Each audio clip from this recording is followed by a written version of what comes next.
तो ये कहानी एक ऐसे फॉर्मर निंजा की है जो अपने क्लैन से बगावत कर देता है और अपनी आइडेंटिटी को बदलकर काफी लंबे टाइम से अपने क्लैन से छुपकर रह रहा होता है। लेकिन एक रात वो लोग इसको ढूंढ लेते हैं और इसके घर में घुसकर इसकी पूरी की पूरी फैमिली को इसी की आंखों के सामने मौत के घाट उतार देते हैं। और ये सारे के सारे काफी खतरनाक निंजास होने के साथ साथ कुछ ऐसे हाईटेक सूट्स का इस्तेमाल कर रहे होते हैं जिससे बड़े से बड़े निंजा को आराम से हराया जा सकता है। लेकिन क्या होगा अगर इन्हीं का सबसे खतरनाक सूट अपने मेन बंदे के हाथ लग जाए। मेन बंदे को देखते हैं जो कि काफी ज्यादा घबराया हुआ होता है और वो कुछ लोगों से बचकर भाग रहा होता है। लेकिन तभी शहर की सुनसान गली के अंदर ये सारे के सारे लोग उस बंदे को घेर लेते हैं। इसको देखने के बाद ये बंदा कहता है, अरे यार आज तो मैं बुरा फंसा, लेकिन इन सबको मेरा पता कैसे चला। फिर हम देखते हैं कि वो सारे के सारे लोग जो कि उसका पीछा कर रहे थे ये काफी खतरनाक निंजास होते हैं और उसके बाद ये सारे निंजास उस पर अटैक करना शुरू कर देते हैं और ये बंदा उस सारे निंजास से लड़ना शुरू कर देता है और उनके अटैक को भी डॉज करने लगता है। लेकिन तभी अचानक वहाँ पर उन सारे निंजास का लीडर आ जाता है जो कि अपने मेन बंदे के गले में एक डिवाइस को फंसाकर उसे नीचे गिरा देता है, जिसके बाद इस बंदे की गर्दन धड़ से अलग हो जाती है। फिर हम देखते हैं कि निंजास का लीडर एक डिवाइस निकालता है और इस बंदे की फोटोज क्लिक करने लगता है और जब ये निंजा उसे वेरीफाई करता है तो ये पता लगता है कि इस बंदे की शक्ल वैसी नहीं है जैसी दिख रही है, यानी कि इस बंदे ने अपने चेहरे पर एक मास्क लगाया हुआ है। यहाँ से हमारा सीन पलटता है और हमें एक बंदे को दिखाया जाता है जो कि एक गाँव के अंदर अपनी फैमिली के साथ रह रहा होता है और उसकी फैमिली में उसकी वाइफ और एक छोटा सा बच्चा होता है और इस सारे लोग अपने घर के अंदर काफी मस्ती और प्यार से रह रहे होते हैं। फिर हम देखते हैं कि इस बंदे की वाइफ टीवी पर एक न्यूज देखती है जिसमें उसी बंदे के बारे में बताया जा रहा होता है जिसको निंजास ने मारकर उसकी गर्दन को धड़ से अलग कर दिया था। ये सब देखने के बाद इस बंदे की वाइफ थोड़ा बहुत घबरा जाती है और ये कहती है कि कहीं ये उन्हीं लोगों का काम तो नहीं। लेकिन तभी अचानक उन दोनों का बच्चा वहाँ पर आ जाता है और इसी बात यहीं पर खत्म हो जाती है। लेकिन यहाँ पर कोई तो राज है जिसको ये दोनों छुपा रहे होते हैं। तभी हम देखते हैं कि बंदा अपनी छोटी सी बच्ची को लेकर सुलाने चला जाता है और उसको सुलाने के बाद वो अपने पॉकेट से एक डिवाइस निकालता है जिसमें हमें ये पता लगता है इसने अपने घर के चारों तरफ काफी सारे कैमरास लगाए हुए हैं ताकि वो अपने पूरे घर पर निगरानी रख सके। बच्चे को सुलाने के बाद वो दोबारा से अपनी वाइफ के पास आता है और उसकी वाइफ उससे ये कहती है कि जिस तरह इस बंदे को मारा गया है मुझे तो चिंता हो रही है कि कहीं ये वही लोग तो नहीं और ये लोग इसके बारे में जानते भी नहीं थे। इन्होंने बस इसके आसपास वालों से कुछ बातें की और इसकी असलियत का पता लगा लिया और इसे मार दिया और ये हमारे लिए काफी ज्यादा चिंता की बात है। तभी वो आदमी ये कहता है कि तुम चिंता मत करो, वो लोग हमें कभी भी पहचान नहीं पाएंगे। जिसके बाद उसकी वाइफ ये कहती है कि कहीं ये शिनिगामी तो नहीं। वो बंदा ये कहता है कि नहीं, ये शिनिगामी नहीं हो सकते, शिनिगामी हमेशा अकेला शिकार करता है और तुम टेंशन मत लो, सब कुछ अच्छा ही होगा। इसके बाद हम देखते हैं कि जब भी ये लोग कहीं पर शॉपिंग करने के लिए जाते हैं तो वहाँ से अपने फिंगरप्रिंट भी गायब कर देते हैं ताकि कोई भी इन्हें पहचान ना पाए। ये बंदा अपनी फैमिली के साथ काफी आराम से रह रहा होता है लेकिन उसे डर भी होता है क्योंकि इन निंजास ने उसको ढूंढने के लिए काफी सारे लोगों को मार दिया है। वो ऑलरेडी 4 लोगों को मार चुके हैं और अभी तक इनका नाम और पता किसी को भी मालूम नहीं होता, इसलिए ये बचे हुए होते हैं। अगली सीन में हम देखते हैं कि आज इस आदमी के लड़की का बर्थडे होता है जिसको ये काफी धूमधाम से सेलिब्रेट करते हैं। जिसके बाद वो सारे मस्त सो जाते हैं लेकिन तभी अचानक इस बंदे की आंख खुलती है और ये उठकर अपने कमरे से बाहर जाने लगता है। लेकिन इसकी वाइफ भी उठ जाती है लेकिन ये बंदा अपनी वाइफ को कमरे में रहने के लिए ही कहता है और खुद अकेला नीचे चला जाता है। लेकिन जैसे ही अकेला नीचे पहुंचता है तभी काफी सारे निंजास इस पर अटैक कर देते हैं लेकिन ये बंदा काफी ताकत से उन सारे निंजास को मारने लगता है। तभी अचानक उसे अपने बच्चे की चिल्लाने की आवाज आती है और सारे निंजास को मारते मारते वो अपने बच्चे के कमरे की तरफ जाने की कोशिश करता है। लेकिन रास्ते में एक निंजा पहले से उसका वेट कर रहा होता है। वो कुछ जहरीले कांटे उसकी गर्दन पर मारता है जिससे वो बंदा नीचे गिरकर बेहोश हो जाता है। फिर हम एक सीन देखते हैं जहाँ पर एक आदमी इस बंदे के घर के बाहर गाड़ी के अंदर बैठा होता है। फिर हम देखते हैं कि इन कांटों का असर धीरे धीरे उस बंदे की बॉडी पे होने लगता है लेकिन फिर भी वो लड़खड़ाता हुआ अपने बच्चे की कमरे की तरफ जाने की कोशिश करता है। लेकिन जैसे वो कमरे के अंदर पहुंचता है वो ये देखता है कि इसकी आंखों के सामने उसकी वाइफ और उसका बच्चा पड़ा हुआ है जिनकी बॉडी से काफी खून बह रहा है और यहाँ पर उन सारे निंजास का लीडर भी होता है जो कि उस बंदे से ये बोलता है तुम्हारी वाइफ ने अपने बच्चे को बचाने की काफी ज्यादा कोशिश की थी मगर। ये कहने के बाद वो अपनी तलवार को सीधा उसकी वाइफ के गर्दन में घुसा देता है। तभी अचानक पीछे से एक और निंजा आकर अपनी खतरनाक तलवार को उस बंदे की कमर में घुसा देता है और ये बंदा अपनी वाइफ और बच्चे को मरा हुआ देख बुरे तरीके से टूट चुका था और उसकी आंखों से आंसू निकलने लगते हैं। जिसके बाद वो बंदा भी नीचे गिर जाता है और उसकी सांसें भी धीरे धीरे करके खत्म हो जाती हैं। इससे पहले निंजास कुछ और कर पाते तब भी वहाँ पर पुलिस आ जाती है जिसको देखने के बाद ये सारे निंजास वहाँ से भाग जाते हैं और इस बंदे को यहीं पर अकेला छोड़ देते हैं। पुलिस सारे की सारी लाशों को जल्दी से जल्दी हॉस्पिटल के अंदर शिफ्ट करवा देती है। जिसके बाद हमें हॉस्पिटल का सीन दिखाया जाता है जहाँ पर इस बंदे की लाश पड़ी होती है लेकिन तभी अचानक इस बंदे को होश आ जाता है और उठने के बाद ये काफी सारी उल्टियाँ करने लगता है और कुछ देर के बाद वो बंदा दोबारा से बेहोश हो जाता है। स्टाफ उसका इलाज करना शुरू कर देता है और यहाँ पर हमें अपने मेन कैरेक्टर का नाम लोगन बताया जाता है और जैसे ही लोगन को होश आता है वो अपनी वाइफ और बच्चे के बारे में पूछता है कि मेरी वाइफ और मेरा बच्चा कहाँ पर है जब भी डॉक्टर उसे ये बताते हैं कि तुम्हारी वाइफ और तुम्हारा बच्चा अब मर चुके हैं, वो इस दुनिया में नहीं रहे। ये सुनने के बाद लोगन काफी ज्यादा रोने लगता है। 2 FBI के एजेंट्स आते हैं जिनमें से एक का नाम एमा और दूसरे का नाम माइक होता है। जिसके बाद माइक लोगन से ये पूछता है कि क्या तुम उन बंदूक को जानते हो जिसने तुम्हारी फैमिली को खत्म किया है। इस पर लोगन कोई भी जवाब नहीं देता, लेकिन वो गुस्से से अपनी बेडशीट को जोर से पकड़ने लगता है। जिसको देखने के बाद माइक लोगन से कहता है कि ठीक है, मैं यहाँ से जा रहा हूँ, लेकिन मैं यहाँ पर अपना कार्ड छोड़कर जा रहा हूँ। अगर तुम्हें मेरी जरूरत पड़ी तो तुम मुझे कॉल कर सकते हो। और ये कहने के बाद वो दोनों एजेंट्स यहाँ से चले जाते हैं। लेकिन जाते टाइम माइक एमा से कहता है कि हो ना हो ये बंदा उन लोगों के बारे में कुछ न कुछ तो जरूर से जानता है, इसलिए हम दोनों को उस पर नजर रखनी पड़ेगी और हम दोनों बारी बारी से इस पर नजर रखेंगे। अगले सीन में हम लोगन को देखते हैं जो कि व्हील चेयर पर हॉस्पिटल की छत पर बैठा हुआ होता है और एमा उस पर नजर रख रही होती है। और इसके बाद हमें एक फ्लैशबैक दिखाया जाता है जहाँ पर लोगन व्हील चेयर पर अपनी बच्ची और वाइफ की लाश को देखने के लिए जा रहा होता है। लेकिन जैसे वो कमरे के अंदर जाता है उसे काफी ज्यादा गुस्सा आने लगता है। वो अपने एक हाथ में से एक कांटा निकालता है और दूसरे हाथ में बार बार उस कांटे को मारने लगता है। जिसके बाद हमारा सीन दोबारा से प्रेजेंट में आता है जहाँ हम देखते हैं कि काफी सारे निंजास दोबारा से लोगन पर अटैक कर देते हैं और इस बार लोगन उन सभी निंजास को काफी गंदे तरीके से मारता है। और यहाँ पर हम पहली बार लोगन को एक निंजा टेक्निक का इस्तेमाल करते हुए देखते हैं, जिसके बाद उसके मुंह से काला धुआं बाहर निकलने लगता है और इस काले धुएं के अंदर उसकी पूरी की पूरी बॉडी गायब हो जाती है। इसके बाद हमें बस लोगन का सर दिखाई देता है। जिसके बाद लोगन उन सारे निंजास की गर्दन को एक एक करके काटने लगता है। एमा भी इस लड़ाई के अंदर घुसने की पूरी कोशिश करती है। लोगन एक तलवार की हेल्प से उन सारे निंजास को एक एक करके मौत के घाट उतार रहा होता है और इस बार वो उन सभी को काटते बुरी तरीके से मारता है। फिर वो भागकर लिफ्ट का बटन दबा देता है। लेकिन जैसे ही लिफ्ट ऊपर आती है तो उसके अंदर काफी सारे निंजास होते हैं, लेकिन लोगन एक डंडे की हेल्प से उन सारे निंजास को लिफ्ट के अंदर घुसा देता है और उन सभी को वहाँ पर मार देता है। और जैसे ही लिफ्ट नीचे जाती है लोगों ने देखता है कि वहाँ पर भी काफी सारे निंजास उसका पहले से ही इंतजार कर रहे हैं। अगले सीन में हम देखते हैं कि माइक भी वहाँ पर पहुँच जाता है। लोगन ने काफी सारे निंजास को मौत के घाट उतार दिया है और यहाँ पर बस निंजास का लीडर ही बाकी बच चुका है। और जैसे ही लोगन उस लीडर को देखता है उसे अपनी वाइफ और बच्चे की याद आने लगती है। जिसके बाद लोगन पूरी ताकत से उस लीडर पर अटैक करता है। देखते हैं कि वो लीडर दोबारा से उस डिवाइस को लोगन के गले में फंसा देता है, लेकिन इस बार लोगन काफी फुर्ती से उस डिवाइस की रस्सी को काट देता है। जिसके बाद लोगन अपने काफी सारे क्लोन बनाकर उस लीडर पर अटैक करता है और उसे काफी बुरी तरीके से मारता है और उससे ये पूछता है कि आखिरकार तुम्हें पता कैसे लगा कि मैं कौन हूँ और तुम्हें मेरे बारे में जानकारी दी किसने। जिस पर वो लीडर ही कहता है कि तुम कितनी भी कोशिश कर लो लेकिन तुम मुझसे बच नहीं सकते। और ये सुनने के बाद लोगन अपने चेहरे पर से एक मास्क को हटाता है। जिसके बाद हम पहली बार लोगन का असली चेहरा देखते हैं और इस चेहरे को देखने के बाद वो लीडर काफी ज्यादा डरने लगता है और लोगन उसे फाइनली जान से मार देता है। अगली सीन में हम देखते हैं कि लोगन अपनी वाइफ और बच्ची की बॉडी को देखने के लिए जाता है और वहाँ से वो सीधा अपने घर के लिए निकल जाता है। घर जाने के बाद हम ये देखते हैं कि लोगन अपने घर में से एक बॉक्स को निकालता है। इस बॉक्स के अंदर कुछ सामान पड़ा हुआ आता है और साथ में लोगन की वाइफ और उसके बच्चे की असली तस्वीर भी उसके अंदर पड़ी हुई होती है, जिससे हमें यहाँ ये पता लगता है कि लोगन के साथ साथ उसकी वाइफ और उसका बच्चा भी मास्क लगाकर रह रहे होते हैं। अगले सीन में हम देखते हैं कि लोगन अपने पूरे के पूरे घर को आग लगा देता है ताकि यहाँ पर कोई भी सबूत बाकी ना रहे। जिसके बाद लोगन उस बॉक्स में से एक रेड कलर का मास्क निकालकर अपने चेहरे पर लगा लेता है और वहाँ से जाने लगता है। लेकिन जाते जाते हम ये देखते हैं कि लोगन इस बार पहले से काफी ज्यादा खतरनाक लग रहा होता है। इसके बाद हमें एक बैक स्टोरी दिखाई जाती है जहाँ पर हमें पता लगता है कि जापान में एक ऐसा क्लैन है जिसके लोग अपनी टेक्निक्स को कभी भी दूसरों के साथ शेयर नहीं करते। ये अपने मिशन को किसी भी हालत में कंप्लीट करके ही रहते हैं और मिशन को कंप्लीट करना ही इनकी जिंदगी होता है। लेकिन कुछ टाइम के बाद जापान पर एक टेररिस्ट अटैक होता है, जिसके बाद ये पूरा का पूरा निंजा क्लैन एक नई सरकार के अंडर आ जाता है। जिसके बाद अपनी सीक्रेट निंजा टेक्निक्स को दूसरों के साथ शेयर करना भी अलाउड हो जाता है और ये इसलिए किया जाता है ताकि ज्यादा से ज्यादा लोग इस टेक्निक को सीख कर जापान की रक्षा कर सके। लेकिन कुछ लोग इस ऑर्डर को मानने से मना कर देते हैं, जिसके बाद उन लोगों को मारना शुरू कर दिया जाता है। और यहाँ पर हमें पता लगता है कि लोगन का असली नाम हाइगन होता है और इसके परिवार को बचपन में ही मार दिया गया था। जिसके बाद लोगन यहाँ से भाग जाता है। अगले सीन में हमें पता लगता है कि लोगन ने निंजास के लीडर को मारा नहीं होता, वो बस उसे पकड़ लेता है ताकि उससे सारी की सारी इन्फॉर्मेशन निकलवा सके। लेकिन लोगन की चोट अभी भी पूरे तरीके से सही नहीं हुई थी और वो काफी ज्यादा कमजोर हो चुका था। फिर हम देखते हैं कि यहाँ पर एक बूढ़ा आदमी आता है और हमें पता लगता है कि ये बूढ़ा आदमी काफी लंबे टाइम से हाइगन यानी कि लोगन के साथ रह रहा होता है और ये लोगन का साथी होने के साथ साथ एक डॉक्टर भी होता है जिसने अपने चेहरे पर भी एक मास्क लगाया हुआ था। जिसके बाद हाइगन उस बूढ़े आदमी से ये कहता है कि मास्क लगाने का कोई भी फायदा नहीं है क्योंकि ऑर्गेनाइजेशन ने हमें पहचानने का कोई और तरीका पता लगा लिया है। जिसके बाद वो बूढ़ा आदमी हाइगन की चोट को देखकर ये कहता है कि तुमने तो एक सीक्रेट टेक्निक का इस्तेमाल किया है, तुम जानते हो ना कि इससे तुम मर भी सकते थे और ये वही टेक्निक थी, जिससे हाइगन ने अपने हाथों और पैरों में नुकीली चीजों को मार मार कर उन्हें कुछ टाइम के लिए ठीक कर लिया था ताकि वो निंजा से लड़ सके। और जैसे ही वो बूढ़ा आदमी हाइगन की कमर पर उस चाकू का निशान देखता है तो वो काफी ज्यादा डर जाता है और वो ये कहता है, इतनी चोट लगने के बाद तुम जिंदा कैसे हो? मुझे नहीं पता कि ये तुम्हारा लक है या फिर कोई ऐसी चीज है जो तुम्हें मरने से बचा रही है, और मैं अगर तुम्हारा इलाज अभी शुरू करता हूँ तो तुम्हें ठीक होने में कम से कम 5 से 6 दिन लग जाएंगे। जिसके बाद हम देखते हैं कि वो बूढ़ा आदमी हाइगन के शरीर पर एक इंजेक्शन लगाता है, जिसके बाद वो बेहोश हो जाता है। अगली सीन में हम देखते हैं कि रात को हाइगन की आंख खुल जाती है और वो उठने के बाद अपने बैग के अंदर कुछ ढूंढने लगता है, जहाँ पर उसे काफी सारा सामान मिलता है और साथ साथ वहाँ पर उसे माइक का कार्ड भी दिखता है, जिसको देखकर हाइगन कुछ सोचने लगता है। उसके बाद वो सीधा निंजास के लीडर के पास जाता है और उसको चाकू से टॉर्चर करने लगता है। वो उसे बार बार चाकू से मारता है, फिर वो शिनिगामी के पेट में चाकू घुसाकर उसे नीचे की तरफ खींचने लगता है। जिसके बाद वो लीडर ये कहता है कि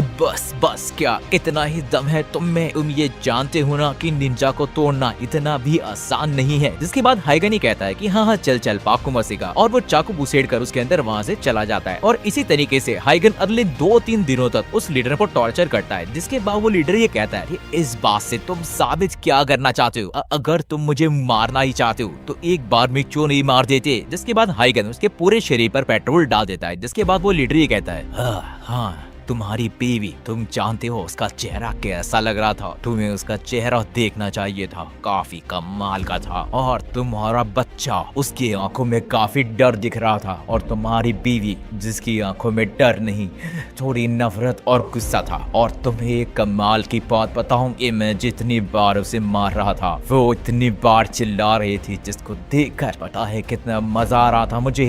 जिसके बाद हाइगन एक माचिस की तीली को जला लेता है और उससे ये कहता है कि मैं अपने बच्चे और अपनी बीवी की यादों को तुम्हारी आंखों में दफना दूंगा, और जब जब तुम्हारे शरीर से ये खाल उतरेगी और तुम्हारी हड्डियां चटकेंगी तो तुम्हें नरक का एहसास होगा। जिसके बाद हाइगन उसे आग लगाकर मार देता है। अगले सीन में हम ये देखते हैं कि FBI की जितने भी बड़े बड़े बंदे होते हैं वो इन सारे इवेंट्स को छुपा रहे होते हैं। माइक उनसे बहस भी करता है, लेकिन वो माइक को चुप रहने के लिए कह देते हैं। जिसके बाद माइक एमा के पास जाकर उससे सारी बातें कहता है। एमा उससे कहती है कि FBI के बड़े बड़े लोग इन सारी बातों को दबा रहे हैं, इसका मतलब इन बातों में कुछ तो खास है और हमें चुप रहकर इन सारी बातों की खोजबीन करते रहनी चाहिए। और इसके बाद एमा माइक को ये बताती है कि जब मैंने लोगन की फैमिली के बारे में सर्च किया और उनके बारे में सारी डिटेल्स निकाली तो मुझे ये पता लगा कि ऐसी फैमिली एग्जिस्ट ही नहीं करती, यानी उनके बारे में जो भी हमारे पास है वो सब कुछ नकली है। फिर हम दोबारा से हाइगन को देखते हैं जो कि अब बिल्कुल ठीक हो चुका था। हाइगन के हाथ में एक बटन था, जिसको देखने के बाद हाइगन ये सोचता है कि ये बटन मुझे मेरी वाइफ ने दिया था और ये कहा था कि इससे हम सबकी जान बच सकती है। फिर वो अलग अलग जगहों पर जाता है और किसी को ढूंढने की कोशिश करता है, लेकिन वो हाइगन को कहीं भी नहीं मिलता, जिससे हाइगन काफी ज्यादा निराश हो जाता है। निराश होने के बाद वो एक रेस्टोरेंट के अंदर जाता है जहाँ पर 2 पुलिस वाले आ जाती हैं, लेकिन ये दोनों रेस्टोरेंट के मालिक के साथ काफी ज्यादा बदतमीजी कर रहे थे। फिर उनमें से एक का ध्यान हाइगन पर जाता है और वो हाइगन के साथ भी छेड़छाड़ करने की कोशिश करते हैं। ओए छोटू, क्या हाल है तेरे? लेकिन हाइगन उनकी बातों को पूरा इग्नोर करता है। तभी वो हाइगन पर हाथ उठाने ही वाला होता है, तभी हाइगन उसके हाथ को तोड़ देता है। जिसके बाद वो काउंटर पर पैसे रखकर वहाँ से जाने लगता है। तभी एक और पुलिस वाला पीछे से उस पर अटैक करता है, लेकिन हाइगन उसकी तरफ मुक्का करता है और मुक्के की हवा से वो पुलिस वाला उड़कर बहुत दूर जाकर गिरता है। खैर ये सब खत्म होने के बाद हाइगन रेस्टोरेंट से बाहर आता है, जहाँ पर उसे पुलिस वालों की गाड़ी दिखती है और ये देखकर उसे माइक का ख्याल आता है। फिर वो माइक को कॉल करने के बारे में सोचने लगता है। अगली सीन में हम माइक और एमा को देखते हैं, जहाँ पर एमा मस्ती से VR के अंदर गेम खेल रही होती है, और एक ऐसी गेम थी जिसे काफी बड़ी टेक कंपनी ने बनाया था, जिसके पूरे शहर में चर्चे थे। तभी अचानक माइक को एक अननोन नंबर से कॉल आती है। माइक कॉल उठाकर ही कहता है, हाँ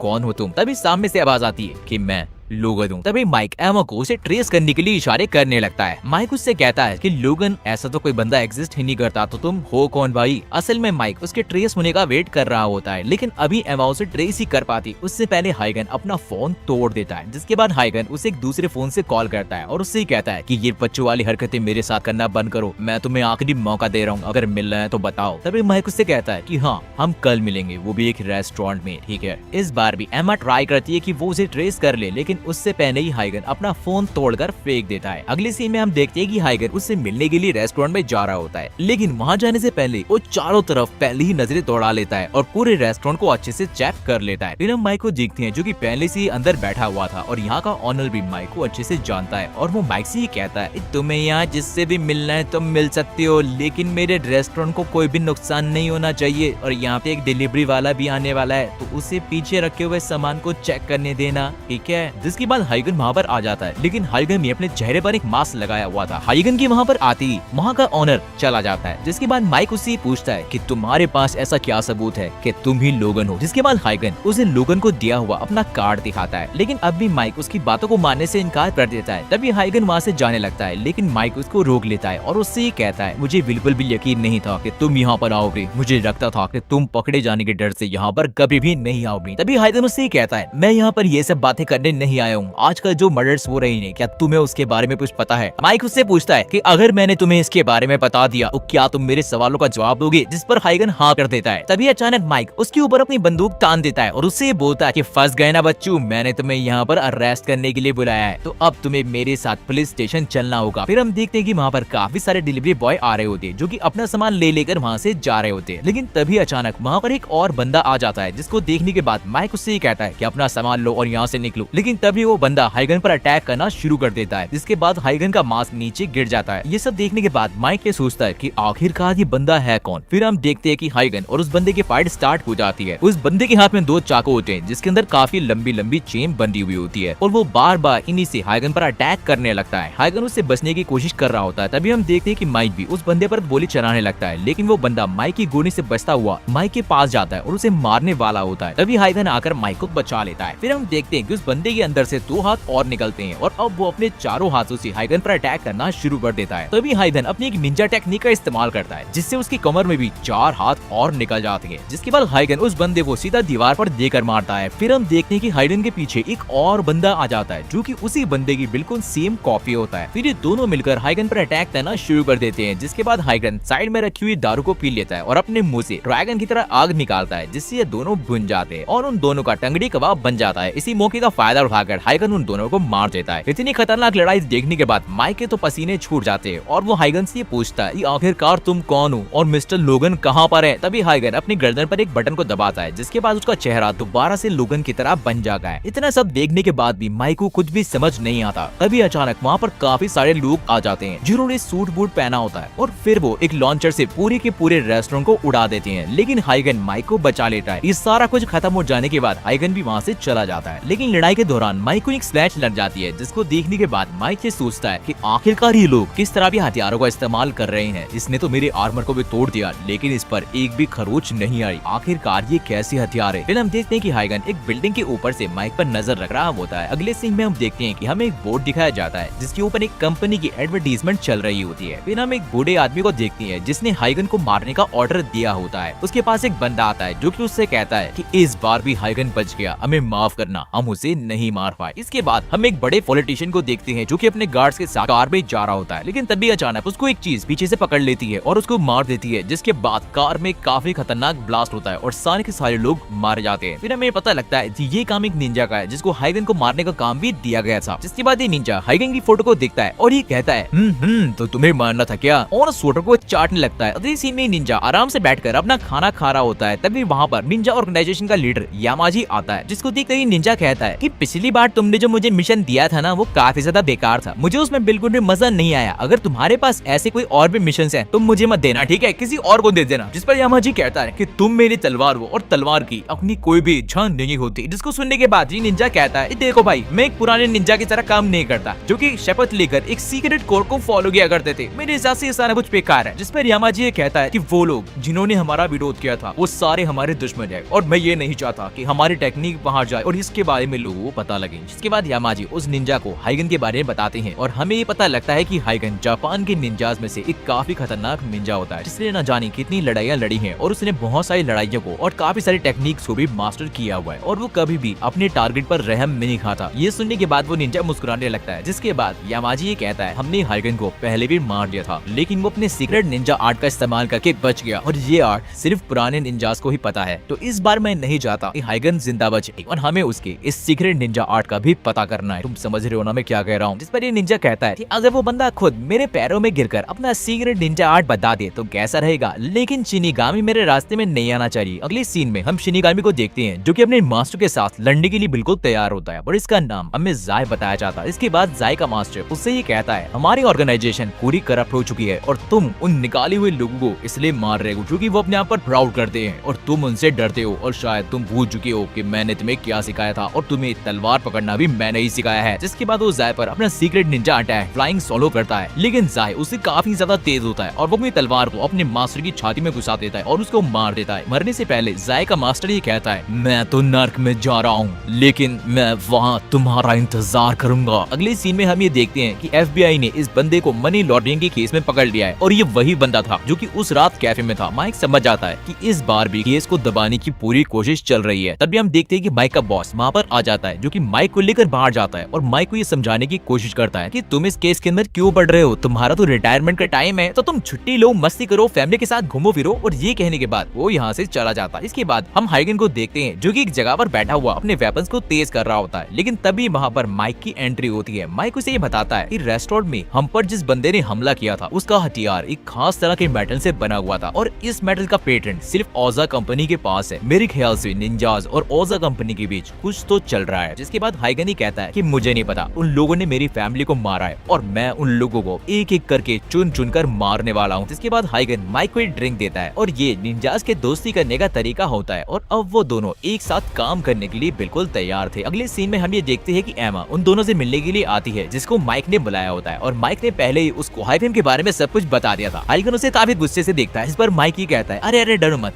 ये लड़की भी हमारे ही साथ है। जिसके बाद ये सारे एमा की गाड़ी के अंदर बैठ जाती हैं, जहाँ पर एमा ने एक काफी खतरनाक सुपर कंप्यूटर बनाया हुआ होता है। एमा ये कहती है कि मैंने ओजा कंपनी पर काफी रिसर्च की है और मुझे ये पता लगा है कि ये एक मल्टीनेशनल कंपनी है जिसके प्रोडक्ट्स पूरी दुनिया में जाते हैं और इसकी कंपटीशन में जो बड़ी कंपनी खड़ी थी उसके मेन बंदे अचानक मारे गए और यहाँ तक कि यूरोप का एक पॉलिटिशियन जिसने अपनी कंट्री के अंदर बाहरी कंपनीज को बैन कर दिया था वो भी एक्सीडेंट में अचानक मारा गया। और उसके बाद जो नया पॉलिटिशियन बना उसने अपनी कंट्री के अंदर सारी बाहर की कंपनियों को अलाउड कर दिया और उसके अंदर ओजा भी थी। मुझे लगता है ये निंजास का ही काम है। हम देखते हैं कि ओजा कंपनी का सीईओ अपने साइंटिस्ट के साथ एक नए रिएक्टर की टेस्टिंग देख रहा होता है जो कि 2.2 मिलियन किलोवाट पर सेकंड के हिसाब से एनर्जी जनरेट कर सकता है। और इस सारा कुछ देखने के बाद सीईओ काफी खुश होने लगता है और वो अपने कैबिन की तरफ जाता है, लेकिन वहाँ पर एक मेहमान उसका पहले से वेट कर रहा था और ये कोई और नहीं बल्कि यामाजी था, जो कि उसी फोटो दिखाता है जहाँ पर काफी सारे लोग रेस्टोरेंट पर मिसाइल से हमला कर रहे होते हैं। ये देखने के बाद सीईओ ही कहता है, ओ तो ये लोग, मैंने इन लोगों को बस अपने हथियारों की टेस्टिंग करने के लिए भेजा था। मेरे बनाए हुए हथियार क्या निंजास के सामने टिक सकते हैं? और वैसे भी वो निंजास अब तुम्हारे साथ काम नहीं करते, तो इतना तो मैं कर ही सकता हूँ। ये सुनने के बाद यामाजी उसे गुस्से से लाल आंख दिखाने लगता है, जिस पर वो बंदा ये कहता है, अच्छा ठीक है यार, गुस्सा तो मत करो, मैं आगे से जो भी काम करूंगा उसके बारे में तुम्हें पहले से ही बता दिया करूंगा, अब तो ठीक है ना। और ये सुनने के बाद यामाजी वहाँ से चला जाता है, लेकिन जाने से पहले वो ये कहता है कि बेटा अगली बार तुमने अगर ये गलती की ना तो देख लेना तुम्हारे साथ मैं क्या करता हूँ। इसके बाद हमें देखते हैं कि एमा उन दोनों को ये बता रही होती है कि ओजा कंपनी ने अपने लिए एक अलग से सिटी बनाई हुई है और उनका हेडक्वार्टर भी उसी सिटी के अंदर है और हमें इंफॉर्मेशन लेने के लिए उस सिटी के अंदर जाना काफी ज्यादा जरूरी है। वो सभी बातें कर ही रहे होते हैं, लेकिन तभी अचानक उनकी कार के ऊपर से एक विंजा उनके ऊपर बार बार अटैक करने लगता है। लेकिन तभी वहाँ पर एक ट्रक आता है जो कि उनकी गाड़ी को उड़ा देता है। ये टक्कर इतनी ज्यादा खतरनाक थी कि माइक और एमा दोनों बेहोश हो जाते हैं। जिसके बाद वो निंजा बार बार हाइगन पर अटैक करना शुरू कर देता है और हाइगन भी उसके अटैक को डॉज करता रहता है। तभी हम देखते हैं कि उस निंजा के पास एक ऐसा वेपन होता है जो कि बिल्कुल ऑक्टोपस की तरह होता है। जिसके बाद वो निंजा बार बार इस वेपन से हाइगन पर अटैक करना शुरू कर देता है और हाइगन को घायल कर देता है। लेकिन तभी हाइगन भी अपनी निंजा टेक्निक का इस्तेमाल करता है, जिसके बाद हाइगन की कमर में से 4 हाथ बाहर निकल जाते हैं। फिर हाइगन अपने चारों हाथों से मोबाइल को पकड़ता है और उस निंजा को इधर उधर पटकना शुरू कर देता है। फिर हम देखते हैं कि वो निंजा हाइगन पर अपने मिसाइल से अटैक करना शुरू करता है, लेकिन हाइगन अपने तलवार से उन सारे मिसाइल्स को काट देता है। लेकिन तभी वो निंजा अपने मुंह में से छोटे छोटे काफी सारे मिसाइल्स को हाइगन के ऊपर लॉन्च करता है, लेकिन हाइगन उन सबसे बचकर अपने तलवार को सीधा उस निंजा के मुंह में घुसा देता है, जिससे उस निंजा का वहीं पर काम 25 हो जाता है। तभी हाइगन उसकी बॉडी पर लगे हुए कैमरे को उतारता है और उस निंजा को सीधा छत से नीचे गिरा देता है। हमें पता लगता है कि ये काम उसी निंजा का है जिसको हाइगन को मारने का काम सौंपा गया है। तभी हाइगन उस कैमरे में देखता है और एक इशारा करते हुए उस कैमरे को तोड़ देता है। और ये सीन में हम ये देखते हैं कि हाइगन की बैग में काफी सारे फोन्स होते हैं, जिनमें से एक फोन बचता है और उसके अंदर से ये आवाज आती है, अब तो हम बात कर सकते हैं ना हाइगन। और ये सुनने के बाद हाइगन काफी ज्यादा चौंक जाता है। जिसके बाद हाइगन उस बंदे से उसका नाम पता करता है, लेकिन वो बंदा अपना नाम बताने से मना कर देता है और ये कहता है, मैं तुम्हें अपना नाम नहीं बता सकता और मैं ये जानता हूँ कि तुम ओजा सिटी की तरफ जा रहे हो, लेकिन वहाँ पर काफी ज्यादा सिक्योरिटी है, तो क्या मैं तुम्हारी मदद कर सकता हूँ। लेकिन हाइगन ये समझ जाता है कि सामने वाला बंदा उससे आवाज बदलकर बात कर रहा है। जिसके बाद हाइगन ये कहता है, जो बंदा अपनी असली आवाज में बात नहीं कर सकता तो मैं उसके ऊपर बिलीव कैसे करूँ। जिसके बाद वो बंदा हाइगन से कुछ ऐसा कहता है, जिसके बाद हाइगन काफी ज्यादा चौंक जाता है और ये सोचता है कि आखिरकार ये बंदा कौन है। जिसके बाद ये बंदा हाइगन को एक लोकेशन भेजता है और उसे वहाँ पर आने के लिए कहता है। इसके बाद अगले सीन में हम हम माइक को देखते हैं जो कि हॉस्पिटल के अंदर बैठा हुआ अपनी फैमिली के बारे में सोच रहा होता है। और इसके बाद हमें बताया जाता है कि किसी अनजान बंदे ने माइक की बेटी को कार से उड़ा दिया था, जिसके बाद उसकी मौत हो गई थी। और माइक की FBI एजेंट होते हुए भी अपनी बेटी को बचा नहीं पाता, जिसके बाद उसकी वाइफ भी उसको छोड़कर चली जाती है। और माइक ये सारी बातें सोच ही रहा होता है, लेकिन तभी अचानक वहाँ पर हाइगन आ जाता है जो कि माइक को उस अननोन कॉल के बारे में सारा कुछ बताता है। जिसके बाद माइक ही कहता है, तुम ये बात कैसे कह सकते हो कि वो दूसरा बंदा तुम्हारी तरह ही एक निकाला हुआ निंजा है। जिस पर हाइगन ही कहता है, उसने जो निंजा पोएम बताई थी वो सिर्फ पुराने निंजाओं को ही पता है। और इसके बाद एमा इस बात को कंफर्म करती है कि ओजो सिटी की सिक्योरिटी सच में काफी ज्यादा टाइट है और इसको तोड़ पाना बहुत ही मुश्किल है। जिसके बाद माइक ये पूछता है, अगर ये सब एक जाल हुआ तो हम सब क्या करेंगे। जिस पर हाइगन ही कहता है, अगर ऐसा हुआ तो मैं उन सभी को जिंदा जमीन के अंदर गाड़ दूंगा। और इसके बाद हमें बताया जाता है कि डार्क वेब पर कुछ ऐसे लोग हैं जो कि ओजा कंपनी की छोटी छोटी बातों पर नजर रखते हैं। इसके बाद एमा ये कहती है, इन लोगों का मानना है कि ओजा कंपनी पूरी दुनिया पर हुकूमत करना चाहती है, जिसके लिए वो अलग अलग तरह के हथियार भी बना रहे हैं। जिसके बाद एमा को डार्क वेब के एडमिन का पता लग जाता है और माइक वहाँ पर अकेले जाने की बात करता है, लेकिन एमा उसको रोक देती है और ये कहती है, हम लोग ओजा कंपनी के डर्टी सीक्रेट्स का पता लगाने वाले हैं और ये इन्फॉर्मेशन 1000 रुपए नहीं बल्कि करोड़ों रुपए की है, तो मैं ये काम नहीं छोड़ सकती। जिसके बाद हाइगन वहाँ से जाने लगता है, लेकिन तभी माइक उसको रोक कर ही पूछता है, क्या तुम्हारी वाइफ ये बात जानती थी कि तुम एक निंजा हो। जिस पर हाइगन ही कहता है कि मेरी वाइफ भी एक निंजा थी। और ये बोलने के बाद हाइगन वहाँ से चला जाता है। और अगले सीन में हम ये देखते हैं कि ओजा कंपनी का CEO यामाजी और काफी सारे लोग आपस में बैठकर बातें कर रहे होते हैं, जहाँ पर CEO ये कहता है कि हमने जिस बंदे को हाइगन को मारने के लिए भेजा था वो बंदा पूरी की पूरी एक आर्मी के बराबर था, लेकिन हाइगन ने उसे चुटकियों में मसल दिया। जिसके बाद ये सारे हाइगन को मारने का प्लान बनाने लगते हैं और ये निंजा कुछ बोलता है, लेकिन तभी यामाजी दूर से अपनी पावर का इस्तेमाल करते हुए इसके गले को दबा देता है और इसको चुप रहने के लिए कहता है। इसके बाद यामाजी ये कहता है कि हमें हाइगन को हल्के में नहीं लेना चाहिए, हमें उसकी निंजा टेक्निक को समझकर उससे लड़ने की प्रैक्टिस करनी चाहिए। और इसके बाद यामाजी माइक के बारे में ये कहते हैं कि वैसे तो हमें इस बंदे से खतरा नहीं है, लेकिन जब भी हमें इस बंदे से दिक्कत होगी तो हम इसे टपका देंगे। लेकिन इन बंदों की सारी बातें एक क्रोस सुन रहा होता है। और अगले सीन में हम ये देखते हैं कि ओजा कंपनी का CEO अपनी सेक्रेटरी के साथ जा रहा होता है और उससे कहता है, क्या सच में ये निंजा इतना ज्यादा खतरनाक है। जिस पर वो ये कहती है कि क्या तुम उससे डर रहे हो। जिस पर ये बंदा कहता है कि नहीं, बिल्कुल भी नहीं, मैं उसके बारे में ज्यादा से ज्यादा इन्फॉर्मेशन कलेक्ट करना चाहता हूँ ताकि उसी की तरह एक खतरनाक रोबोट बना सकूं। और इसके बाद हमारा सीन पलटता है जहाँ पर हम यामाजी को देखते हैं और जाए यामाजी से हाइगन को मारने की परमिशन मांगता है, लेकिन यामाजी उसको मना कर देता है। और इसके बाद हमें एक सीन दिखाया जाता है जहाँ पर 3 निंजास काफी सारे बंदों को मारकर नेशनल सिक्योरिटी से रिलेटेड काफी सारे डॉक्यूमेंट्स को चुरा लेते हैं। और इसके बाद हम उस सीन को देखते हैं जहाँ पर जाए, मारी और हाइगन तीनों ही एक शिनोबी बनने की शपथ ले रहे होते हैं। जिसके बाद इन तीनों को अलग अलग निंजा टेक्निक के बारे में बताया जाता है, जिसको इन्हें अपने पास ही रखना है और किसी के सामने रिवील नहीं करना होता। और ये तीनों ही अपने क्लैन के सबसे खतरनाक निंजा होते हैं और इन तीनों में से ही आगे चलकर किसी एक को क्लैन को लीड करना होता है। और जब ये तीनों शपथ ले रहे होते हैं तो इस जगह पर हम यामाजी को भी देखते हैं। और इस सारे सेरेमनी खत्म हो जाने के बाद ये तीनों एक साथ बैठे होते हैं, जहाँ पर हाइगन मजाक करते हुए जाय से कहता है, तुम अपनी सीक्रेट टेक्निक जल्दी रिवील मत कर देना। जिस पर जाय ये कहता है कि मैं ऐसा नहीं करूंगा, हो सकता है कि फ्यूचर में हम तीनों को एक साथ लड़ना पड़े। और इसके बाद ये तीनों एक प्रॉमिस करते हैं और इस ड्रिंक को एक साथ पी लेते हैं। और अगली सीन में हम ये देखते हैं कि हाइगन मारी को लेकर एक मिशन पर जाता है, जहाँ पर मारी को गोली लग जाती है। तो मारी को बचाने के लिए हाइगन इस मिशन को बीच में ही रोक देता है और खिड़की को तोड़कर सीधा बाहर पानी में कूद जाता है। जिसके बाद हाइगन उसकी जान बचाने के लिए उसे अपने मुंह से ऑक्सीजन प्रोवाइड करने लगता है। जिसके बाद वो मारी की काफी ज्यादा देखभाल करने लगता है, लेकिन मारी उसे उसका मिशन कंप्लीट करने के लिए कहती है, लेकिन हाइगन उसे मना कर देता है। जिसके बाद मारी एक चाकू निकालती है और ये कहती है कि मैं अपने आप को मार लूंगी, लेकिन तभी अचानक हाइगन उसको रोक लेता है। जिस पर मारी ही कहती है कि ऐसे तो हमारा मिशन खराब हो जाएगा और हमारे कोड के हिसाब से हमें एक दूसरे के साथ लगाव नहीं रखना चाहिए और हमारे लिए हमारा मिशन सबसे ज्यादा इम्पोर्टेंट है। जिस पर हाइगन ही कहता है कि जब से मैंने तुम्हें देखा है मैं तब से ही अपना कोड भूल चुका हूँ और मैं तुमसे प्यार करता हूँ। ये कहने के बाद ये दोनों आपस में चिपकने लगते हैं। जाय इन दोनों को ढूंढता हुआ यहाँ पर पहुंच जाता है और उसे इन दोनों के बारे में पता लग जाता है। और इसके बाद हमारा सीन दोबारा से प्रेजेंट में आता है, जहाँ पर हम हाइगन को देखते हैं जो कि अपने पास्ट के बारे में सोच रहा होता है और दूसरी तरफ हम जाय को देखते हैं जो कि उसी प्याले को देख रहा होता है। ये वही कप होता है जिसके अंदर उसने हाइगन और मारी के साथ ड्रिंक को शेयर किया था। और इसके बाद हम माइक को देखते हैं जो कि ओजा कंपनी के पुराने एम्प्लॉय से मिलने जा रहा होता है, लेकिन तभी उसके पास उसके बॉस का फोन आता है जो कि उसे ये बताता है कि तुम्हें अब कोई भी काम नहीं दिया जाएगा और एमा को भी किसी दूसरे मिशन के लिए अपॉइंट कर दिया गया है। जिसके बाद माइक आखिरी बार एमा से मिलता है और एमा उसे खाने के लिए कहती है, जिस पर माइक राजी हो जाता है। और अगली सीन में हम हाइगन को देखते हैं जो कि उसी बंदे के बताए हुए पते पर पहुंच जाता है, लेकिन तभी अचानक हाइगन को उसी बंदे का फोन आता है जो कि उसे कहता है कि तुमने बिल्कुल सही डिसीजन लिया। जिसके बाद ही बंदा हाइगन को ओजा सिटी की सिक्योरिटी के बारे में बताने लगता है कि पूरी सिटी के चारों तरफ सेंसर्स लगे हुए हैं जो कि यहाँ पर आने वाले हर बंदे को चेक करते हैं और इस पूरी की पूरी सिटी के ऊपर एक इलेक्ट्रोमैग्नेटिक बैरियर बना हुआ है जो कि बस पानी और हवा हुई अंदर आने देता है। जिसके बाद ये बंदा हाइगन को अंदर जाने का मैप देने के बारे में बताता है और ये कहता है कि अंदर काफी सारे सिक्योरिटी कैमरास हैं और खतरनाक लेजर्स भी, और लास्ट में एक इलेक्ट्रोमैग्नेटिक बैरियर है जिसे मैं 5 सेकंड के लिए खोल सकता हूँ। हम इस काम को कल शुरू करने वाले हैं, क्या तुम तैयार हो? जिसमें हाइगन ही कहता है कि हाँ, मुझे कोई भी दिक्कत नहीं है। और इसके बाद हमारा सीन पलटता है और हम दोबारा से माइक को देखते हैं जो कि ओजा कंपनी के पुराने एम्प्लॉय से मिलने के लिए जा रहा होता है और वो एमा के साथ हुई बात को भी याद करता है जहाँ पर एमा ने माइक को उस बंदे के बारे में बताया था और माइक को उसका ख्याल रखने के लिए भी कहा था। इसके बाद हमारा सीन दोबारा से हाइगन पर आता है जहाँ पर हाइगन अपने चेहरे पर मास्क लगाकर बिल्कुल रेडी हो जाता है। जिसके बाद वो बंदा दोबारा से हाइगन को कॉल करता है और ये कहता है मैंने सारे के सारे सिक्योरिटी कैमरास को हैक कर लिया है, अब तुम्हारे पास सिर्फ 8 मिनट है। और फिर देखते ही देखते हाइगन ओजा सिटी की अंडरग्राउंड फैसिलिटी के अंदर पहुंच जाता है जहाँ पर ये बंदा हाइगन को फोन पर सारा कुछ बता रहा होता है और इंस्ट्रक्शंस दे रहा होता है। हाइगन इन सारे इंस्ट्रक्शंस को फॉलो करता हुआ आगे बढ़ने लगता है, लेकिन जैसे ही हाइगन लेजर ट्रैप से बचता हुआ आगे बढ़ रहा होता है तभी उसका थूक एक लेजर से टकरा जाता है जिसके बाद अलार्म बजने लगता है। जिसके बाद कुछ बंदे उसको मारने के लिए वहाँ पर पहुँच जाते हैं, लेकिन हाइगन उन सभी को पेलता हुआ आगे बढ़ने लगता है। और फिर देखते ही देखते हाइगन उस लास्ट वाले इलेक्ट्रोमैग्नेटिक बैरियर के पास पहुँच जाता है और ये फोन वाला बंदा उसे 5 सेकंड के लिए बंद कर देता है। लेकिन जैसे ही हाइगन उसे पार करने वाला होता है तभी उसके सामने जाय आ जाता है और ये बैरियर दोबारा से एक्टिवेट हो जाता है। जिसके बाद हम ये देखते हैं कि जाय और हाइगन एक दूसरे के आमने सामने होती है, लेकिन इन दोनों के बीच में वही इलेक्ट्रोमैग्नेटिक बैरियर होता है। जिसके बाद हाइगन जाय से पूछता है क्या तुम जानती हो कि मारी मर चुकी है और क्या यामाजी ने उसे मारने का ऑर्डर दिया था? जिस पर जाय ये कहता है मैं ये बात अच्छे से जानता हूँ कि मारी मर चुकी है और अब तुम्हारा नंबर है, तुम भी मरने वाले हो। और ये बोलने के बाद जाय वहाँ से चला जाता है। और अगली सीन में हम ये देखते हैं कि माइक ओजा कंपनी के एम्प्लॉय से मिलने के लिए पहुंच जाता है। जिसके बाद माइक एमा से ये पूछता है क्या तुम्हें पक्का यकीन है कि वो बंदा मुझे यहीं पर मिलेगा? जिस पर एमा ये कहती है कि पक्का उस बंदे के पास कोई ना कोई इंपॉर्टेंट इन्फॉर्मेशन है, इसलिए वो यहाँ पर छिपा हुआ है। जिसके बाद माइक एक बिल्डिंग के अंदर चला जाता है जहाँ पर उसकी मुलाकात ओजा कंपनी के एक एम्प्लॉय जेसन के साथ होती है। और इसके बाद हम दोबारा से उन्हीं सारे बंदों को देखते हैं जो कि हाइगन पर नजर रख रहे होते हैं और इन बंदों को इस बात का पता नहीं चलता कि अचानक से इलेक्ट्रोमैग्नेटिक बैरियर बंद कैसे हुआ था। जिसके बाद यामाजी ये कहता है शायद हाइगन को इस बात का पता था कि ये बैरियर बंद कब होगा, इसीलिए वो आगे बढ़ता रहा। जिसके बाद वहाँ पर बैठा हुआ वो छोटा सा निंजा ये कहता है कि हमें हाइगन को मारने के लिए अपनी सारी की सारी फोर्स भेज देनी चाहिए, हम फालतू में ही अपना टाइम खराब कर रहे हैं। जिसके बाद हम दोबारा से हाइगन को देखते हैं और उसके पास दोबारा से एक अननोन कॉल आता है जो कि हाइगन को ये बताता है कि यामाजी और बाकी बंदों ने तुम्हें सिटी के अंदर आने के लिए अलाउ कर दिया है, लेकिन ये उनकी एक चाल है। जैसे तुम अंदर जाओगे वहाँ पर काफी सारी फोर्सेस तुम्हें मारने के लिए तुम्हारा इंतजार कर रही होंगी। जिसके बाद हाइगन ही कहता है कि मुझे इन सब बातों से कोई भी फर्क नहीं पड़ता, मैं यहाँ पर यामाजी को मारने के लिए आया हूँ, मुझे नहीं पता कि मुझे ये मौका दोबारा कब मिलेगा। जिसके बाद ये फोन वाला बंदा हाइगन को अंदर जाने की बाकी डिटेल्स देने लगता है और ये कहता है कि 7 बजे एक परेड होने वाली है जिसके अंदर घुसकर तुम अंदर जा सकती हो और तुम्हारी फाइट के लिए ऑल द बेस्ट। और ये कहने के बाद वो बंदा फोन काट देता है। और अगली सीन में हम दोबारा से माइक और जेसन को देखती हैं जहाँ पर जेसन माइक से पूछता है क्या तुम भी कुछ पैसों के लिए मेरी लोकेशन ओजा कंपनी को बता दोगे? जिस पर माइक ये कहता है कि मुझे बस कुछ जानकारी चाहिए, उसके बाद तुम्हें ये पता भी नहीं लगेगा कि मैं यहाँ पर आया था या फिर नहीं। इसके बाद ये दोनों अपने काम की बात करने लगती हैं जहाँ पर जेसन माइक को लेकर एक बेसमेंट के अंदर जाता है जहाँ पर उसने काफी सारी मशीन लगा रखी होती है। और इसके बाद हम ये देखते हैं कि ओजा सिटी के अंदर एक फेस्टिवल चल रहा होता है जिसका फायदा उठाकर हाइगन सिटी के अंदर घुस जाता है, लेकिन यामाजी और बाकी बंदे उसके हर एक मूव पर नजर रख रहे होते हैं। और जैसे ही हाइगन सिटी के अंदर घुसता है तो उसके सामने काफी सारे निंजास उसका स्वागत करने के लिए खड़े होते हैं। जिसके बाद जेसन ही बताता है कि उसे ओजा कंपनी से निकाल दिया गया था, इसीलिए वो इस कंपनी को बर्बाद करने के लिए काम कर रहा है। और माइक भी उसे सपोर्ट करता हुआ ये कहता है कि मुझे तुम्हारी बातों पर भरोसा है, इसलिए तुम्हें ओजा कंपनी को हैक करना चाहिए। और ये सुनने के बाद जेसन थोड़ा बहुत घबरा जाता है, जिस पर माइक ये कहता है कि तुम घबराओ मत, मैं तुम्हें हर तरह से बचाने वाला हूँ। और इसके बाद हमारा सीन दोबारा से हाइगन पर शिफ्ट होता है जहाँ पर हाइगन इन सारे के सारे निंजास को काफी गंदे तरीके से मार रहा होता है और काफी स्टाइल से अंधेरी के अंदर गायब हो जाता है। और इसके बाद हम दोबारा से जेसन को देखते हैं जो कि ओजा कंपनी को हैक करने के लिए काम कर रहा होता है, लेकिन उसकी सारी की सारी चाल नाकाम हो जाती है। लेकिन तभी अचानक जेसन को सर्वर के ऊपर बाउंड नाम की फाइल दिखती है जिसके अंदर काफी सारे अननोन आइडेंटिटीज होती है। लेकिन तभी माइक की नजर एमा के नाम पर जाती है और वो ये सोचता है कि एमा का नाम यहाँ पर क्या कर रहा है। माइक की सारी बातें सोच रहा होता है, लेकिन तभी ओजा के सर्वर जेसन को बाहर निकाल देते हैं और उसके साथ साथ बाहर काफी सारे बंदे आ जाते हैं जो कि जेसन और माइक को घेर लेते हैं। और जैसे ये बंदे बिल्डिंग के अंदर जाते हैं तभी माइक वहाँ पर लगी हुई सारी की सारी गेम्स को ऑन कर देता है, जिनसे इन बंदों का ध्यान भटक जाता है। और इसी बात का फायदा उठाकर माइक और जेसन वहाँ से गाड़ी लेकर रफू चक्कर हो जाते हैं। और अगले सीन में हम ये देखते हैं कि हाइगन काफी सारे गार्ड्स और निंजास को मारकर आगे बढ़ रहा होता है। और यहाँ पर ओजा कंपनी के गार्ड्स माइक और जेसन के पीछे होते हैं और उनकी कार पर बार बार गोलियों से हमला कर रहे होते हैं। लेकिन तभी अचानक हम ये देखते हैं कि माइक गाड़ी से बाहर निकलता है और अपनी बंदूक निकालकर उन गार्ड्स को उड़ा देता है। और उसका निशाना काफी ज्यादा पक्का होता है, जिससे ये गार्ड एक ही बार में ढेर हो जाते हैं। और इसके बाद हम दोबारा से हाइगन को देखते हैं, जिसके सामने दो बंदे खड़े होते हैं जो कि उसको देखकर वहाँ से भाग जाते हैं। और इसके बाद हम ये देखते हैं कि हाइगन ने काफी सारे बंदों को मौत के घाट उतार दिया है और वो एक लिफ्ट के अंदर जाने लगता है और अपनी फैमिली के बारे में सोचने लगता है। वो अपनी फैमिली के साथ काफी ज्यादा खुश था, लेकिन अचानक से सब कुछ बदल गया। और ये सोचने के बाद हाइगन को काफी ज्यादा गुस्सा आने लगता है। और जैसे ही लिफ्ट का दरवाजा खुलता है हमें काफी बड़ा कमरा दिखाया जाता है। और जैसे ही हाइगन अंदर जाता है तभी अचानक उसके पीछे 4 रोबोट्स आ जाते हैं और इसके अंदर वही निंजा बैठा होता है जिसे हाइगन को मारने का काम सौंपा गया है। और ओजा कंपनी का सीईओ हाइगन की हर मूव पर नजर रख रहा होता है। और इसके बाद हमें दिखाया जाता है कि हाइगन जिस बिल्डिंग के अंदर होता है उसके बाहर एक हेलीकॉप्टर उड़ रहा होता है, जिसके अंदर यामाजी बैठा होता है। और जैसे ही हाइगन उसे देखता है तो हाइगन को काफी ज्यादा गुस्सा आने लगता है और वो उसे मारने के लिए आगे बढ़ने लगता है। लेकिन तभी अचानक पिंक वाला रोबोट उसको रोक लेता है और उसके ऊपर एक काफी खतरनाक किक से अटैक करता है। और जैसे ही हाइगन उसके ऊपर अटैक करता है तभी वो हाइगन को पकड़कर ऊपर आसमान में फेंक देता है, जिसके बाद वो बाकी रोबोट्स उसको जमीन में पटक देते हैं। इसके बाद ये चारों रोबोट हाइगन की तरफ बढ़ने लगते हैं। लेकिन तभी अचानक हाइगन अपनी निंजा टेक्निक का इस्तेमाल करते हुए अपने स्मोक से अपने क्लोन बना लेता है, जिससे इन सारे रोबोट्स का ध्यान क्लोन पर चला जाता है। और हाइगन इसी मौके का फायदा उठाकर सीधा बिल्डिंग के कांच को तोड़कर बाहर निकल जाता है। फिर वो एक रस्सी की मदद से यामाजी के हेलीकॉप्टर पर लटक जाता है, लेकिन हेलीकॉप्टर से एक बंदा बाहर निकलता है जो कि रस्सी पर फायर करता है और रस्सी टूट जाती है, जिसके बाद हाइगन हेलीपैड पर गिर जाता है। जिसके बाद हम ये देखते हैं कि हाइगन का मास्क टूट जाता है और उसके मुंह से खून निकलने लगता है। लेकिन तभी अचानक वो चारों रोबोट्स दोबारा से हाइगन के पीछे आ जाते हैं। जिसके बाद हाइगन अपनी फैमिली के बारे में सोचता है और वो अपने हाथ में लगी हुई सुई को निकालता है और अपनी सीक्रेट आर्ट का इस्तेमाल करने वाला होता है। और हाइगन को उस डॉक्टर की बात भी याद आती है कि अगर उसने इस सीक्रेट आर्ट को इस्तेमाल किया तो वो मर भी सकता है। जिसके बाद हाइगन ये कहता है कि मैं कुछ ही सेकंड्स में अपनी फैमिली के साथ होऊंगा। और ये कहने के बाद वो सुई को अपनी बॉडी के अंदर घुसाने लगता है। लेकिन तभी अचानक वो सारे के सारे रोबोट्स हाइगन पर अटैक कर देते हैं। जिसके बाद हाइगन हवा में उड़ता हुआ अपनी तलवार को ग्रीन वाले रोबोट के सर में घुसा देता है और इसके बाद वो एक स्मोक बॉम्ब छोड़ देता है। जिसके बाद उन सारे रोबोट्स को कुछ भी दिखाई नहीं देता और इसी मौके का फायदा उठाकर हाइगन उन सभी पर एक एक करके अटैक कर रहा होता है। लेकिन तभी अचानक एक रोबोट हाइगन के ऊपर फायर से अटैक करता है, लेकिन हाइगन उससे बच जाता है। हाइगन अपनी सीक्रेट टेक्निक का इस्तेमाल करने वाला होता है, लेकिन तभी अचानक कहीं से उड़ते हुए ब्लेड्स आते हैं जो कि हाइगन को लगते हैं और फिर धीरे धीरे करके सारा स्मोक हटने लगता है और पिंक वाला रोबोट हाइगन को गर्दन से पकड़ लेता है। लेकिन तभी अचानक ग्रीन वाला रोबोट आकर हाइगन को पीछे फेंक देता है और ये कहता है कि ये तो मेरा शिकार है, इसको मैं ही मारूंगा। और इसके बाद हम ये देखते हैं कि हाइगन काफी ज्यादा जख्मी हो जाता है और वो जमीन पर पड़ा होता है। अब धीरे धीरे बारिश भी शुरू हो जाती है, लेकिन तभी अचानक जाय भी वहाँ पर पहुँच जाता है। जिसके बाद जाय हाइगन से ये कहता है कि तुम जिस रास्ते पर चल रहे हो उस रास्ते पर तुम्हें मौत से कोई भी बचा नहीं सकता। और ये सुनने के बाद हाइगन दोबारा से अपने पैरों पर खड़ा हो जाता है और वो बार बार यामाजी का नाम लेने लगता है और जाय पर अटैक करता है। लेकिन हाइगन काफी कमजोर हो चुका था, जिसके बाद वो नीचे बैठ जाता है और इसके बाद जाय अपनी तलवार निकालता है और ये कहता है कि चलो इस खेल को यहीं खत्म करते हैं। और ये कहने के बाद जाय हाइगन पर अपनी तलवार से अटैक करता है, लेकिन तभी कुछ ऐसा होता है कि पिंक वाला रोबोट हाइगन को बचा लेता है और बाकी के 3 रोबोट्स के ऊपर एक डिवाइस लगा होता है जिससे वो तीनों काम करना बंद कर देते हैं। और जैसे ही जाय हाइगन की तरफ बढ़ता है तभी पिंक वाला रोबोट उसकी तरफ एक बॉम्ब फेंक देता है, जिससे काफी खतरनाक धमाका होता है। और इसके बाद हम माइक और जेसन को देखते हैं और ये दोनों ही काफी बुरी हालत में होते हैं। माइक को एक गोली लगी होती है, जिसके बाद जेसन उसको लेकर चल रहा होता है। और इसके बाद हमें बताया जाता है कि जाय ने अपनी निंजा टेक्निक का इस्तेमाल करके अपने आप को इस खतरनाक धमाके से बचा लिया होता है। और ये सारे इस बात को लेकर हैरान होते हैं कि पिंक वाले रोबोट ने उन्हें धोखा क्यों दिया। तभी ग्रीन वाले रोबोट के अंदर बैठा हुआ वो निंजा ही कहता है कि अब लड़ने में और भी ज्यादा मजा आएगा। और इसके बाद हमें देखते हैं कि पूरी की पूरी सिटी के अंदर सभी लोग हाइगन और पिंक रोबोट को ढूंढना शुरू कर देते हैं। और यहाँ पर हमें ये पता लगता है कि पिंक रोबोट के अंदर कोई और नहीं बल्कि एमा होती है, जिसने हाइगन को बचा लिया था। और इसके बाद हमें पता लगता है कि ओजा कंपनी ने अपनी सिटी के हर एक बंदे के अंदर एक चिप फिट की होती है, जिससे वो उन्हें कंट्रोल कर रही होती है और इनका यूज वो हाइगन और एमा को ढूंढने के लिए करते हैं। इसके बाद हमारा सीन एमा और हाइगन पर शिफ्ट होता है, जहाँ पर एमा हाइगन का इलाज कर रही होती है और ये कहती है कि इतनी अच्छी टेक्नोलॉजी होने के बाद भी तुम्हें ठीक होने में थोड़ा बहुत समय लगेगा। और इसके बाद हमें पता लगता है है कि एमा का फेस रियल नहीं होता, उसने भी अपने चेहरे पर एक मास्क लगाया होता है, जिस पर हाइगन ये पूछता है कि तुमने ऐसा क्यों किया, जिस पर एमा ये बताती है कि उसे यामाजी ने ऐसा करने के लिए कहा था ताकि वो तुम पर नजर रख सके और तुम्हारी सीक्रेट टेक्निक के बारे में पता लगा सके। और इसके बाद हमें बताया जाता है कि एमा ने ही हाइगन को आवाज बदलकर फोन किया था और उसे सिटी के अंदर आने के लिए रास्ता बताया था। इसके बाद हाइगन उससे पूछता है कि अगर तुम यामाजी के साथ काम कर रही हो तो तुमने मेरी जान क्यों बचाई, जिस पर एमा ये कहती है कि मेरी लाइफ में मेरा एक पर्सनल गोल भी है और तुम्हारे बिना मैं ये पूरा नहीं कर सकती, और अगर तुम दोबारा से उन रोबोट्स के सामने गए तो तुम जिंदा नहीं बचोगे। तुम्हारी निंजा टेक्निक काफी ज्यादा खतरनाक है लेकिन वो उन रोबोट्स का कुछ भी नहीं बिगाड़ सकती, इसलिए मैं तुम्हारे लिए एक रोबोट डिजाइन कर रही हूँ। और अगली सीन में हम यामाजी को देखते हैं जिसके पास एक बंदा आकर उसे बताता है कि एमा अपने साथ एक सूट लेकर गई है जिसको यहाँ पर टेस्टिंग के लिए लाया गया था, जिस पर यामाजी कहता है कि इससे कोई भी फर्क नहीं पड़ने वाला। और इसके बाद हम दोबारा से एमा को देखते हैं जो कि हाइगन को इस खतरनाक सूट के बारे में बता रही होती है, और ये सूट अब तक का सबसे खतरनाक सूट है। एक बार मैं इसके सारे काम कंप्लीट कर दूं उसके बाद ये तुम्हारे लिए एक आर्मर का काम करेगा। और इसके बाद हम ये देखते हैं कि हाइगन अपनी फैमिली के बारे में सोच रहा होता है और उसे काफी ज्यादा गुस्सा आने लगता है। इसके बाद हाइगन एक पास्ट तो याद करता है जहाँ उसे चोट लगी थी और उसकी वाइफ उसके पट्टी कर रही होती है और ये कहती है कि जब लोग ज्यादा गुस्सा होती हैं तो वो अपना फोकस खो देती हैं, और जब लोग ज्यादा चौकन्ने होती हैं तो वो अपनी तेजी को भी खो देते हैं। हमें अपने दिमाग को कंट्रोल करना होगा, हम अपने दिमाग को कंट्रोल करने के बाद खुद को काफी ज्यादा पावरफुल बना सकते हैं। और मारे की ये सारी बात सोचने के बाद हाइगन काफी ज्यादा शांत हो जाता है। अगली सीन में हम ये देखते हैं कि ऑर्गेनाइजेशन के लोगों ने पूरा का पूरा चप्पा चप्पा छान लिया होता है लेकिन उन्हें हाइगन और एमा कहीं भी दिखाई नहीं देते। लेकिन तभी अचानक उन्हें एक एरिया दिखाई देता है जहाँ पर पिछले 2 हफ्तों से काफी सारी एनर्जी कंज्यूम हो रही होती है, जिसका मतलब वहाँ पर एक काफी बड़ा डिवाइस काम कर रहा है। और ये सुनने के बाद बिग डी ये कहता है ओह तो मैं वहाँ जाऊंगा उन दोनों को पकड़ने के लिए क्योंकि मैं काफी ज्यादा लकी हूँ। और ये बोलने के बाद वो उन दोनों को पकड़ने के लिए निकल जाता है। इसके बाद हमारा सीन दोबारा से एमा के ऊपर शिफ्ट होता है जहाँ पर हमें पता लगता है कि एमा ने सूट का पूरा स्ट्रक्चर चेंज कर दिया है और एमा इस सूट का नाम कामुई रखती है। वो हाइगन को ये बताती है कि ये सूट लड़ाई के दौरान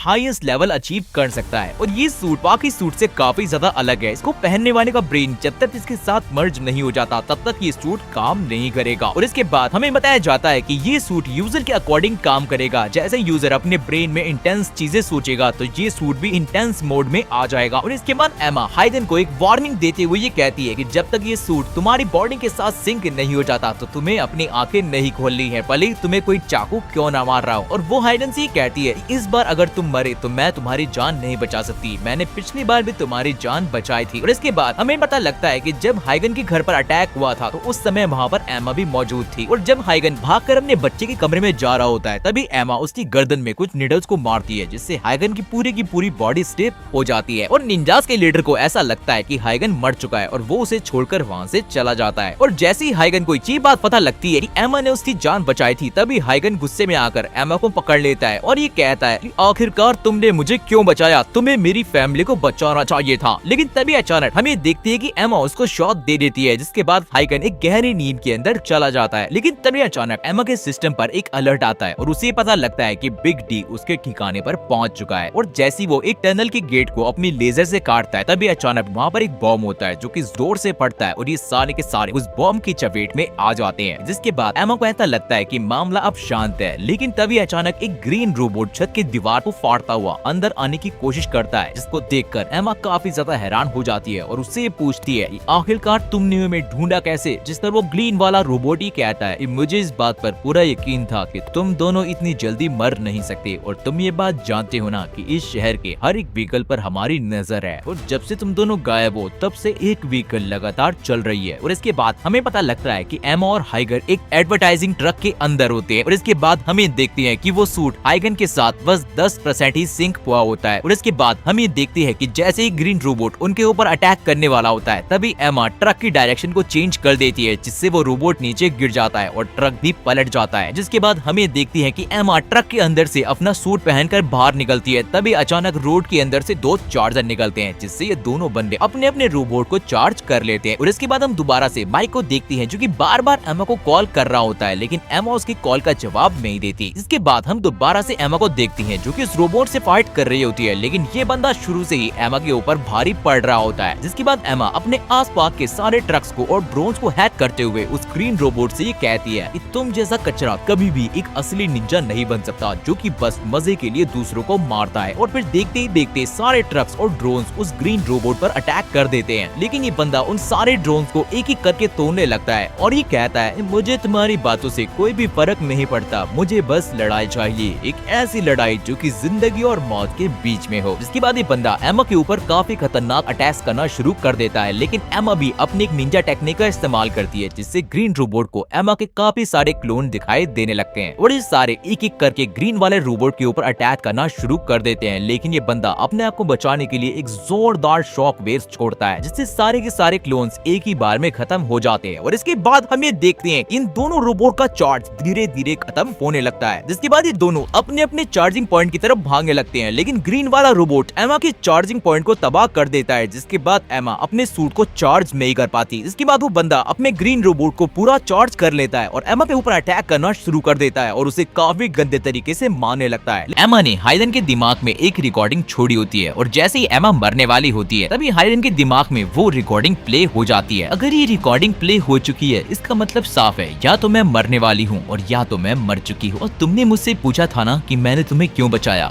सच्चाई यही है कि तुम्हारी वाइफ ने भी मुझे एक बार मरने से बचाया था और तब से ही हम दोनों कॉन्टेक्ट के अंदर थे। लेकिन जैसे ही मारी के ऊपर हमला हुआ मुझे इस बात की खबर काफी लेट पहुंची और तब तक काफी देर हो चुकी थी और मुझे माफ करना कि मैं तुम्हारी फैमिली को नहीं बचा पाई। लेकिन मारी ये चाहती थी कि तुम एक अच्छी लाइफ स्पेंड करो, इसलिए मैंने तुम्हें बचा लिया। मुझसे जितना हुआ मैंने उतना किया। गुड बाय हाइगन। और इसके बाद हम ये देखते हैं कि वो ग्रीन वाला रोबोट एमा को काफी गंदे तरीके से मार रहा होता है। लेकिन तभी अचानक हाइगन के अंदर कुछ बदलाव होने लगती है और उसकी सिंकिंग 50% से सीधा 100 हो जाती है। और फिर देखते ही देखते कामुई अपने आसपास की बिल्डिंग्स की सारी की सारी एनर्जी खींच लेता है जिससे चारों तरफ अंधेरा हो जाता है। जिसे देखकर ग्रीन वाला रोबोट काफी ज्यादा शॉक्ड हो जाता है और वो उस ट्रक की तरफ देखता है जिसके अंदर हाइगन होता है। और इसके बाद हम हाइगन को देखते हैं जो कि अपनी वाइफ की कई हुई बातों को याद कर रहा होता है कि तुम्हें अपने आप को आग की तरह ठंडा और बर्फ की तरह गर्म रखना है। और ये सोचते सोचते कामुई पूरी तरह से चार्ज हो जाता है और कामुई पर यामाजी और बाकी बंदे कैमरे में से नजर रख रहे होते हैं। और इसके बाद हम ये देखते हैं कि निंजा हाइगन को कामुई के अंदर देखकर काफी ज्यादा एक्साइटेड हो जाता है। जिसके बाद वो हाइगन पर अटैक करने के लिए आगे बढ़ता है। लेकिन तभी अचानक हाइगन उसके ऊपर एक जोरदार किक मारकर उसे पीछे गिरा देता है। और इसके बाद हाइगन एमा को भी मरने से बचा लेता है। और इसके बाद इन दोनों की फाइट स्टार्ट हो जाती है जहाँ पर हम ये देखते हैं कि निंजा हाइगन के ऊपर काफी खतरनाक अटैक्स करना शुरू कर देता है। लेकिन हाइगन उसके सारे अटैक्स को डॉज कर रहा होता है। और फिर देखते ही देखते कामुई की स्पीड और भी ज्यादा तेज हो जाती है क्योंकि हाइगन सारे हमलों को काफी आराम से सेंस कर पा रहा होता है। इसीलिए कामुई उसकी स्पीड को और भी ज्यादा तेज कर देता है। लेकिन तभी अचानक हम देखते हैं कि निंजा हाइगन के ऊपर अपनी पूरी ताकत से अटैक करता है। लेकिन हाइगन उसके सारे हमलों को चीरता हुआ अपनी तलवार को उसकी छाती के आर पार कर देता है। जिसके बाद वो निंजा काफी ज्यादा घायल हो जाता है और हाइगन से ही कहता है मैं तुम्हारे खिलाफ कुछ भी नहीं कर पाया और आज मुझे ये बात समझ आ गई कि असली निंजा आखिरकार कैसे लड़ता है। और मुझे इस बात का बिल्कुल भी पछतावा नहीं है क्योंकि मैंने काफी लंबे टाइम के बाद एक अच्छी लड़ाई लड़ी है। तो मैं ये चाह रहा हूँ